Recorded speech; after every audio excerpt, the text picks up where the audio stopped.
You can hear the chant in stadiums around the world. You know the names: Reggie, Bjergsen, Dyrus, the odd one. You've seen the big plays. You've seen comebacks and heartbreaks, retirees and rookie superstars.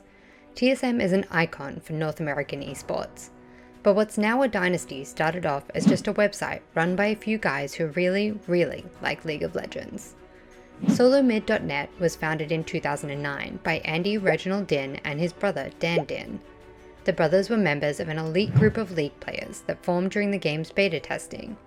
The group was called Clan All or Nothing and was later rebranded to SoloMid. The goal was to run a community focused on collaborating and improving at the game. Back then, TSM was just starting out and didn't exactly have a team yet, but there was a smaller group of players within that represented the community of SoloMid.net. These players made up the original TSM, before TSM was even an official team. You may recognize some of them: St. Vicious, Chaox, The Odd One, Loco Doco, and finally, Reginald. It wasn't until 2011, when Riot launched the first season of what would become the LCS, that TSM began competing, and by then, some members of the team had already left for greener pastures. St. Vicious left for CLG, and Loco Doco left as well. Christian the Rainman Carmen and Alex Special Chu replaced them to complete TSM's Season 1 roster. 2011 was also the year that Jack Etienne became the general manager of the team. You may recognize him as the current CEO of Cloud9. In their early reign, TSM had successful runs in a host of events, including some that no longer run LoL tournaments: MLG, ESL, IPL, Reign of Gaming, and TSM hosted events. In 2013, the third season of the LCS began, and TSM began to blossom from a mere team into an empire. By then, Marcus Dyrus Hill had already replaced the Rainman in the top lane.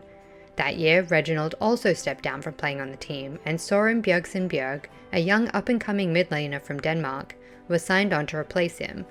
Jason Wild Turtle Tran also joined the team to take over the ADC position. Today, Bjergsen is widely regarded as the best mid laner in North America. He's made several international appearances and seems to only get better and better every season. Wild Turtle has seen successes as well, and actually just left TSM for FlyQuest, another North American League team, for the 2017 summer split. Reginald stepping back to run the business full-time that year is really where things began to take off. The team signed some major sponsorship deals and an all-star team roster. The future of TSM seemed limitless, and then went on to the quarterfinals at Worlds, where they were knocked out by Samsung White. 2014 was also the year that TSM's empire began to unfold into a multi-game enterprise. TSM's Hearthstone division was opened by obtaining Masan, Trump, and Kripparrian. 2015 was a big year for the budding dynasty. Not only did the League of Legends team take first place for the first time at the IEM World Championship tourney, but it opened up both Smash Bros. And Counter-Strike divisions. TSM acquired Team Dignitas' CSGO roster and signed on its first Super Smash Bros. Superstar, William Leffen Kelter.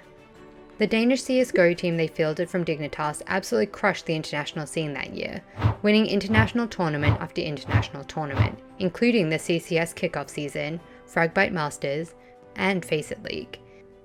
Unfortunately, success wasn't the only thing that Dignitas brought with them to TSM, they also brought drama. By the end of the year, and despite these phenomenal successes, TSM dropped their new CSGO team completely. This year though, was the year that longtime top laner Dyrus was set to retire, and the fans wanted him to go out with a bang for his last Worlds performance. TSM didn't even make it out of the group stage, and it began a worrying trend. At 2016 Worlds, they didn't make it out of the group stage either, and then at 2017 MSI, they failed again. TSM have struggled at the international level up until recently, winning Rift Rivals, and the club remains a North American icon. They're absolutely dominant domestically. And they'll hope to prove themselves again this fall when 2017 Worlds rolls around. Meanwhile, TSM keeps expanding, recently picking up teams in Vainglory and PlayerUnknown's Battlegrounds. It doesn't look like Reginald is showing any signs of slowing down his empire's growth.